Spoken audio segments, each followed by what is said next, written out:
Hey guys, what's going on everybody? I hope you're doing great. Now this is Tyraku back here again inside of the free-to-play account, the free-to-play account series. I believe this is part 25, 25, 24, one of those two. I'm gonna jump in here and check out where we're at on the daily login rewards, and then we're gonna go through what the goal is for today. So we're on day 27. We have the 100 gems we just claimed today, which I need to check out. Okay, so we have 382 gems total. Most likely the next thing I'm going to be purchasing will be masteries for most likely War Maiden. Possibly Apothecary, but most likely War Maiden is probably what I purchase next because we have our gem mine fully upgraded. Take that back. I may actually be opening up these market slots because these are actually very valuable. I mean, there's some pieces down here. You'll get some pieces in here that are very, very helpful, but or have the potential to be very helpful. Actually, I'm going to go ahead and open these. These market slots, I highly recommend opening them. You'll see right there 50 plus 120 plus 80. What? It's 250 gems total, I believe. 120 plus 80 plus 50. So yeah, that's not too bad. Nothing too bad. I mean, you're going to definitely use this because sometimes you can have ancient shards down here at the bottom. They're 200,000 silver. If you have those, you're definitely going to want to buy them. You can definitely have some pretty good pieces, especially early on in the game, pop up in the market that you do want to buy. I do buy these uncommon champions pretty often just because, I mean, it's nice to have extra uncommon champions, so I definitely recommend buying those. Now, with that said, guys, I hope you, if you've been following along this series, I hope you're enjoying it. If you have been enjoying it, don't forget to hit the subscribe button. I'm trying to push to 1,000 subscribers, hopefully by the middle of next month. So if we get there, that'd be super exciting. So don't forget to like, comment, and subscribe. Check out the Discord. Check out the Twitch stream every day except for Tuesdays and Thursdays from 11 p.m. to 3 a.m. Eastern time. I have to put that in there, guys, just so you know where you can stay connected, where you can watch me live over there on Twitch, which is the time I just said. It's also linked down below in the description when I'll be live over there. So we're going to open up a few of these, get through the daily missions, the daily quests, so on and so forth. I haven't been doing my advanced quests. I mean, a lot of these advanced quests are kind of difficult to do, to be honest. Like, especially as an early game player. Like this one's easy. A lot of these, today it looks like these ones are easy. These ones I may be able to go through. But for the past few days, it's been like, defeat a Faction Wars boss or something like that. Like, I can't defeat any Faction War boss, let alone, especially one that's not on Dark Elves. Dark Elves, I believe I could. Anything else, definitely could not. This piece of gear we're most likely going to sell. Actually, it's a 5-star with speed. Hey, that's actually not bad at all. I'll keep that for sure. Maybe it rolls double speed. That'd be super exciting. Now, I do want to show you guys, we did place in the champion training tournament. So I said I was going to work on placing in here. Unfortunately, I didn't like grind out everything enough. I definitely could have got this 5,500 for this rare book. I mean, we have to level champions anyways. I really wish I would have like focused on that more and actually did that, but it's not a huge deal. We're not really missing out on that much. Missing an ancient shard, which could be good for tomorrow. Tomorrow is a 2x ancient, which I'm on like the border of like whether I should open them or not, because next week we have the Halloween fusion event, which is most likely going to have, actually definitely gonna have a summon event. Okay, it's a Halloween fragment summon event, so I may save my shards for then, depending on how I feel like as far as things to work on. Right now we have plenty of champions to work on, so I probably will go ahead and save my shards. Even though 2x is the time you really want to open them, I'm going to save my ancients. I should have a sacred coming up very soon. Let's see, 20 days. Okay, so 21 after I complete this. So yeah, we'll be right on the edge of that. So we should be able to open up a sacred. I'll be getting a sacred from the campaign as well, which I should be able to get that no problem. We already got hards done, so we have a little bit of a sacred hidden around every few places. We have one here, may be able to get. We're actually moving along with this pretty easily, to be honest. Like this 50 silver or gold medals, I already got 22 out of 50. With that said, I actually earned 30 just earlier. I got on, played for a little bit, already earned the 30. I need to do this for that mission that we just now saw. I'm going to spin the bronze medals just because I might as well spin them now. It doesn't really matter which one we spin though. We'll go ahead and claim both of these, and then honestly I'm gonna go ahead and claim this as well. I was wanting to wait to claim the experience banner, but we finished all those challenges, so might as well go ahead and claim that. Claim this, reach gold 1, win 10 classic arenas. So this is going to be a little ways down the road. These gold 1s, yeah, this is going to take a little bit of time, not a big deal. Dungeons, We'll need to work on the Force Keep. I believe that's open today. Let me make sure. I think it's open right now. Yeah, so Force Keep, I'll have to work on that. Go ahead and get that done while we're able to.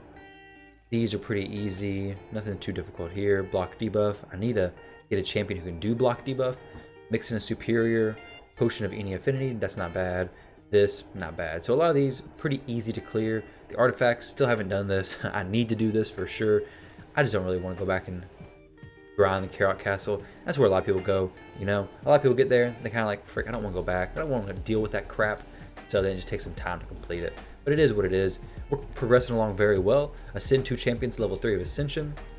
We can do that with one other champion. Actually, I think we might be able to do it with this girl already. Okay. This is going to come with the Force Keep. We need to do the Force Keep today. And then we can get her ascended to level 3 of Ascension. Not very difficult at all. She's definitely worth it. Very good champion for Dragon. With that said, guys, I do want to show you a very nice improvement we made on the account. So we are doing Dragon 13. You can see the time here. I'll jump in there and show you like how it plays out. But let me show you the champions we're using. Let me show you the stats. The main person is Kayle, okay? So the biggest stat is accuracy. You want to make sure he's landing his debuffs. This seems to do pretty good. The speed, you definitely want the speed to be pretty fast. Those are the two main abilities. Crit rate, you want that as close to 85%, just so he's critting with his Acid Rain, especially his A2 ability. If it's not a huge deal, but you really want to land the poisons on the dragon, and you want to be fast as well. We also have War Maiden with the decreased defense, helps us get through the waves a little bit quicker. Apothecary with the increased speed and the heals. Overall, just excellent support.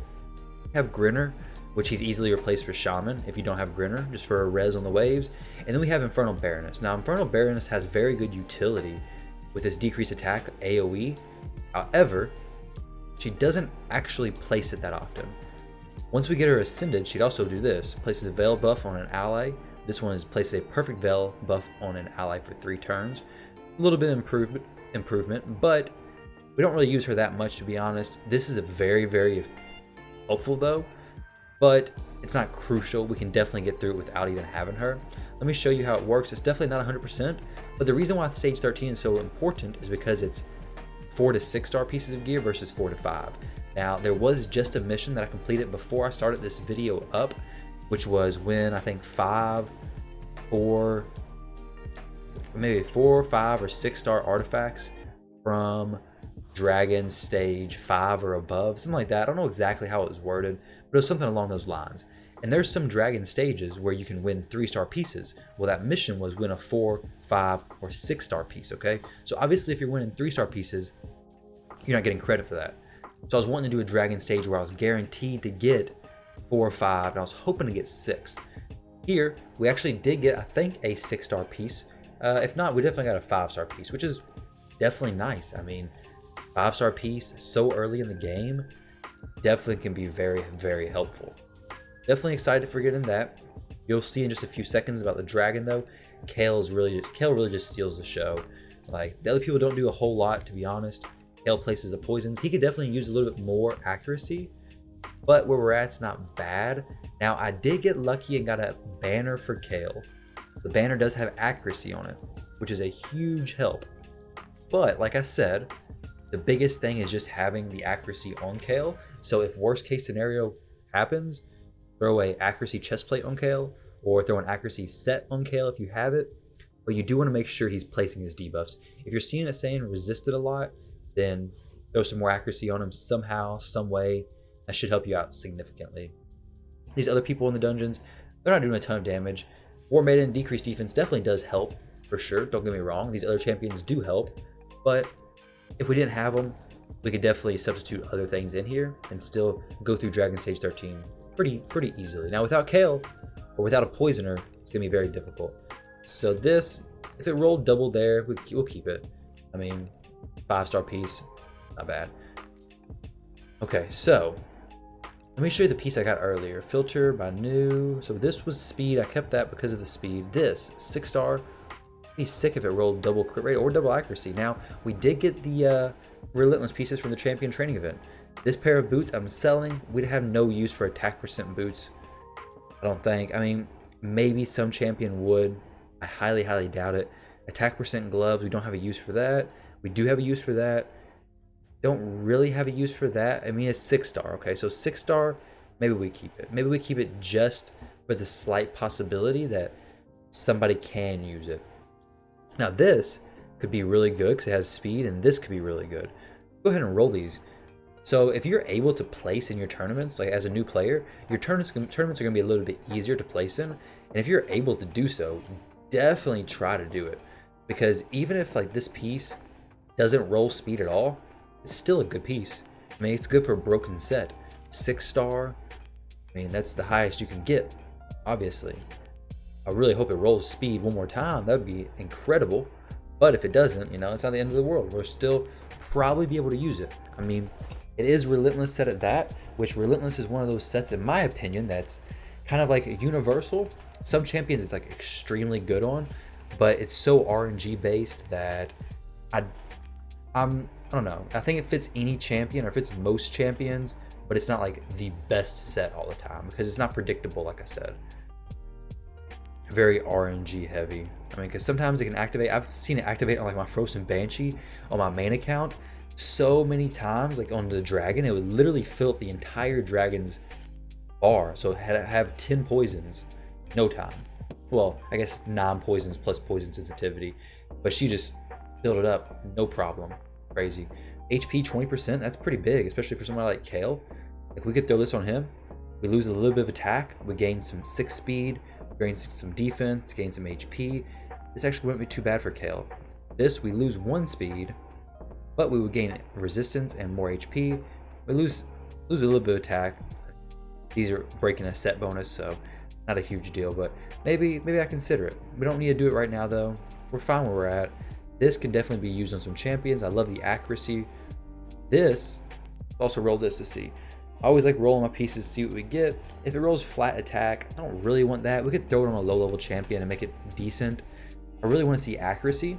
Accuracy rolls, especially early on in the game, are very, very important because 11 accuracy is huge for an early game account. Both of these are not great. So let's see if we can get lucky with this. I mean, I never do. Yeah, flat attack, which I'm going to save that. On my main account, I definitely wouldn't, but on this account, I will save that because it may have some uses, like on somebody like this, Shaman maybe. We have some champions who would definitely use. Now, Shaman's not going to use flat attack, but you get the point. It could possibly be used on some champion or another. We use 3 glyphs. We've been doing these with Faction Wars. The biggest thing is I want to show, so I can do that outside of this video. I don't want to drag this video out with some information you guys don't really need to see. What I do want to go over is what we're actually going to work on right now. What I'm going to work on, I need to work on the arena. First, one, I need to get my 400 energy spent down. I actually thought I'd already did that earlier today. Surprise, surprise, I didn't. We are in Silver 2, which is pretty cool.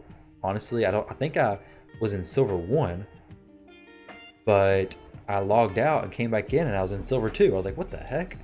How did we climb up? I guess our defense just kept getting beat. I need to check the logs actually, because that would show if the defense got beat or not. Now, Runic Warder's a little bit scary sometimes. I know we've seen him in a previous video. He can definitely do some, he definitely be intimidating for sure. Now, that wasn't the best guy to place that on, because he doesn't do a ton of damage. Hopefully we can get a kill here very soon. Like I said, Runic Warder can be pretty scary if we actually like start letting him do damage and like actually kill people. He can really just clean up everything. Okay. Unfortunately, we did lose that one. Gorgorob's speed boost is crazy. This should be fine though. I don't really see any issue with that. Plus they have Shaman as the leader. Hers is only in Faction Wars, so don't put Shaman as your leader. This is not Faction Wars, this is Arena. Arena. You do not get the Faction War bonuses.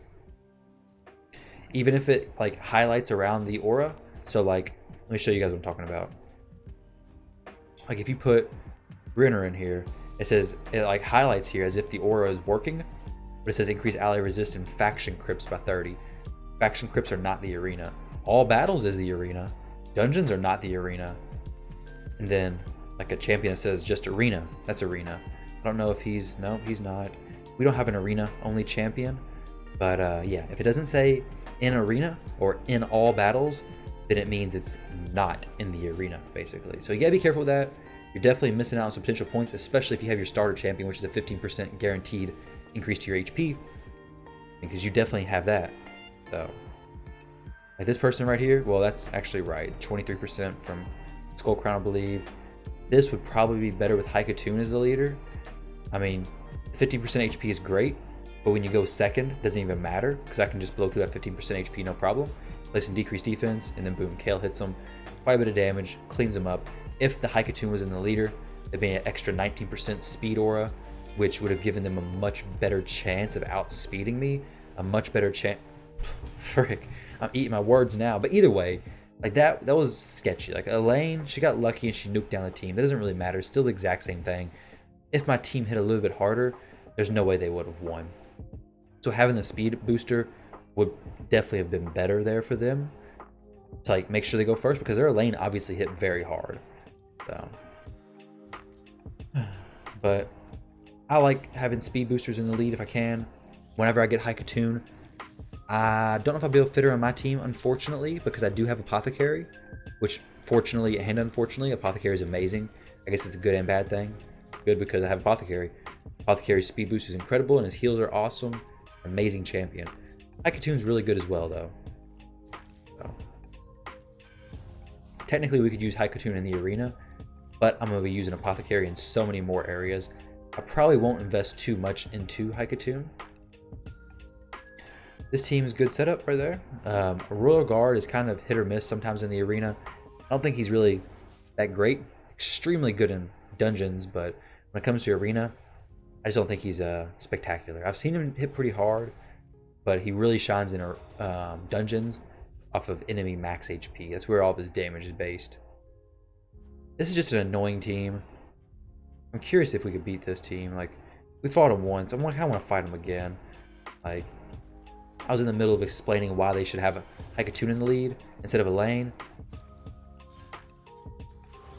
She's got a lot of heals from the lifesteal set.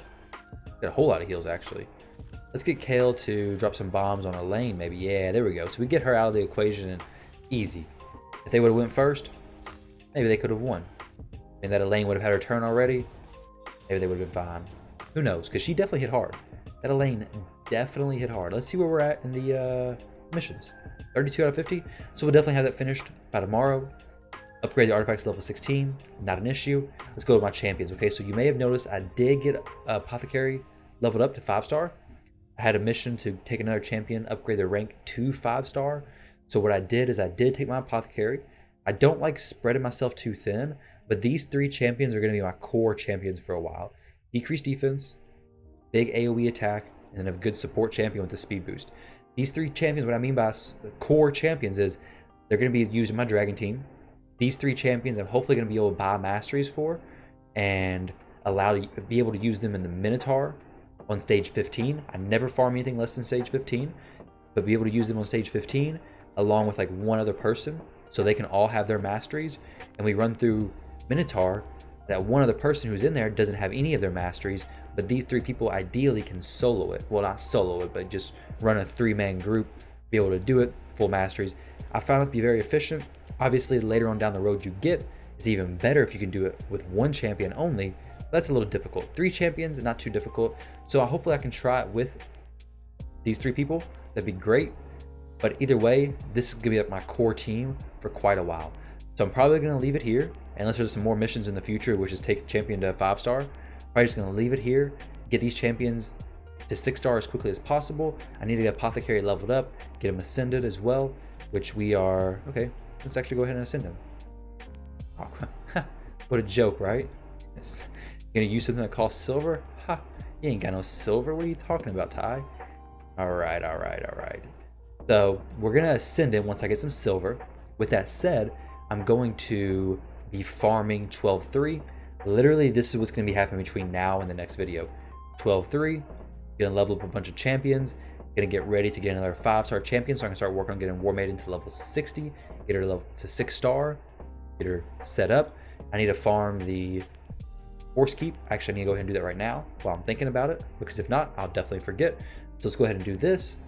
Work on farming 12-3 a lot, get Apothecary ascended, and start working on the missions a little bit more. By the next video, I should have, or be very close to having, the 50 silver medals complete, and then we'll be moving on the missions from there.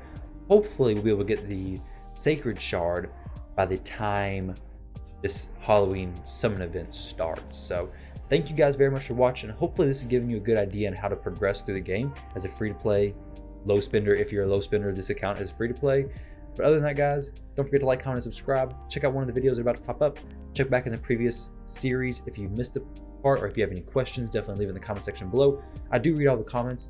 Other than that, hope you guys have a great rest of your day. Catch you all in the next video.